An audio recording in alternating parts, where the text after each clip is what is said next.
بسم اللہ الرحمن الرحیم۔ السلام علیکم محترم ناظرین۔ حضرت یوسف علیہ السلام جب عزیز مصر ہو گئے اور زلیخا ایمان لے آئی تو آپ کی اس سے شادی ہو گئی، وہ آپ کی بیوی ہوئی۔ لیکن اس دوران حضرت یوسف علیہ السلام کو احساس ہوا کہ زلیخا آپ سے دوری کو پسند کرتی ہے اور کنارہ کش ہونے کی کوشش کرتی ہے۔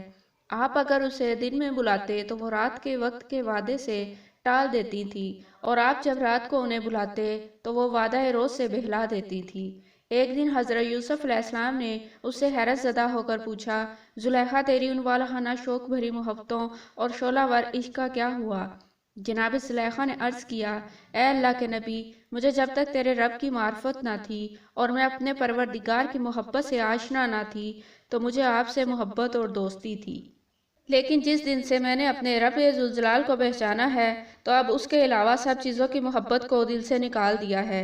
مجھے اس ذات کے مقابلے کچھ اچھا ہی نظر نہیں آتا۔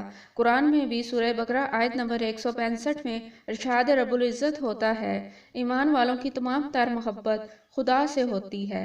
محترم ناظرین، جب انسان کے دل میں اللہ تعالیٰ کی خالص محبت پیدا ہو جاتی ہے تو وہ دنیا کی محبت کو دل سے نکال دیتا ہے اور صرف اللہ تعالیٰ کی ذات کے ساتھ ہی لو لگا لیتا ہے۔ یہاں پر ہرگز اس بات کا یہ مطلب نہیں ہے کہ اللہ تعالیٰ یہ چاہتا ہے کہ اس کی محبت میں دنیا داری کو چھوڑ دیا جائے، بلکہ اس کا مطلب یہ ہے کہ انسان اگر اللہ تعالیٰ کی محبت اپنے دل میں پیدا کر لے اور اللہ تعالیٰ کے بتائے ہوئے راستے پر عمل کرے تو نہ صرف انسان کی دنیا خوبصورت بن جاتی ہے بلکہ وہ آخرت میں بھی کامیاب ہو جاتا ہے۔